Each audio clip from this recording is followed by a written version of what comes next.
The R stands for roles and responsibilities. Roles and responsibilities. Okay.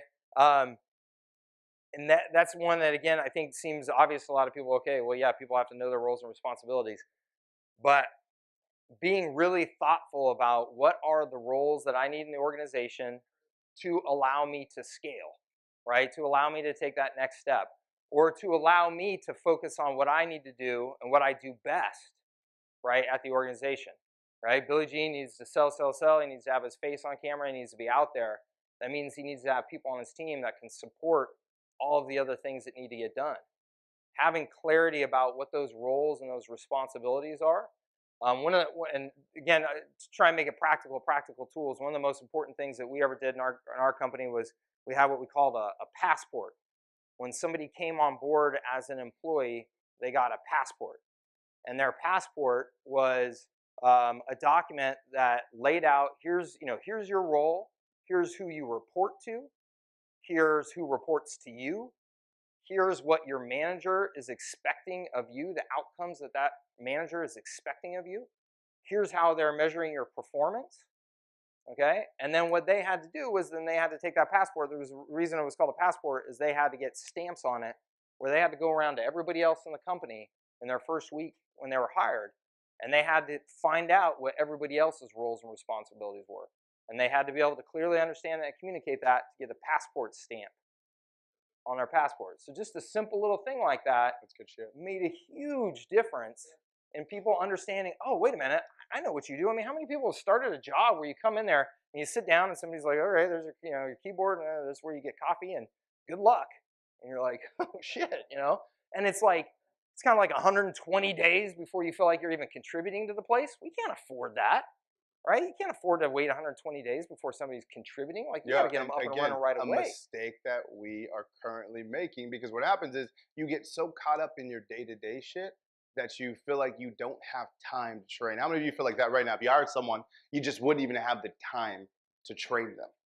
That's part of the issue. You gotta pump your brakes and set these things so you don't wind up in that situation and get stuck. And also, too, before I forget, roles and responsibilities. Let's talk about a basic framework for your agency that we use, and you guys should write this down really quick.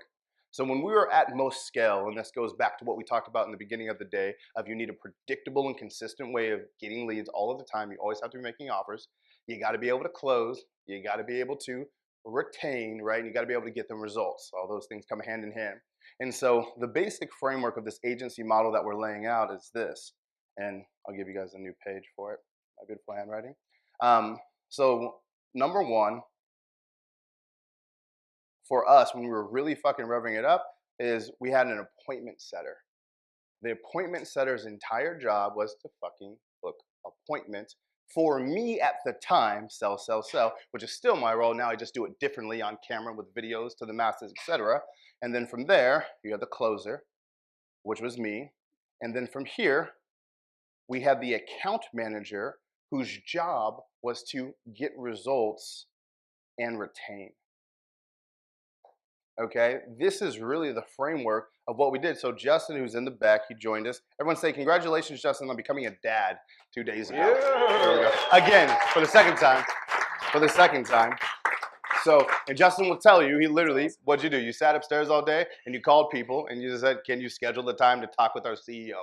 Like straight up. That's all he did all day long. That was a whole job by itself. And then it would come to me, who would come in, do the damn thing, bring them through the walkthrough that you guys are familiar with, and good. And then from there, it would come to Rena, who was the account manager, and she would focus on getting them results. That was like our little 3-man/woman team to repeat again and again and again. And then as you got more accounts, we realized, okay, if it wasn't the same niche, Rena could handle about 30, 10 clients, but we need some people to help support this as we grow beyond that. So then we got more account managers, which Jordan and Rhea came into play.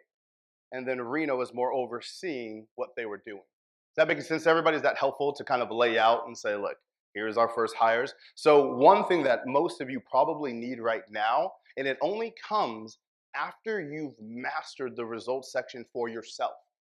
I see it happen too many times where you'll pawn off getting results on somebody else. That's the whole fucking business. You have to understand it yourself. So again, now, am I in there building Facebook ads campaigns? No, I haven't done that shit in 2 years. But at the high level, the strategic shit, you guys obviously know that's what I do. That's all I do. But you have to know that before you pass it. Then once you do, then you can get Arena who's going to come in and execute. But if not, then I wouldn't even know what they were doing, if they were doing it correctly, etc. So again, for most of you right now, the next step you're probably at is finding that account manager. And the more variables that you give them, the harder it is to train them.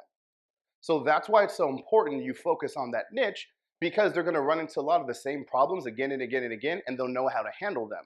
But the second you gave them a chiro, a dentist, a gym, a physical product, da da da, and said, what the fuck, why aren't you doing anything correctly? Well, shit. You expected them to learn an entire like decade what it's taken you guys to invest into your career in like 2 months. It's unreasonable. Okay?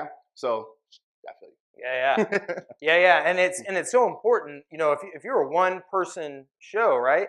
It's so important that you know from day one that you are doing all of those roles right now. Yeah. You have to know that. That's one of the biggest challenges I see in people growing their business is they just don't have awareness that they are actually playing multiple roles.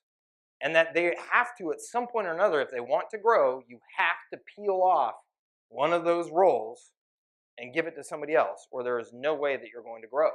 And you know what, Mike? I think a big holdback for you guys why you don't do that is because you look at the money, right? So, for example, when this is all just Billy, let's put a B right here, then I'm collecting all the money for 3 different jobs. So then when it comes to hire out, you say, oh, fuck, I don't want to pay somebody to schedule. That's going to kill my margins. Then you say, oh, shit, I don't want to pay a closer. That's going to kill my margins.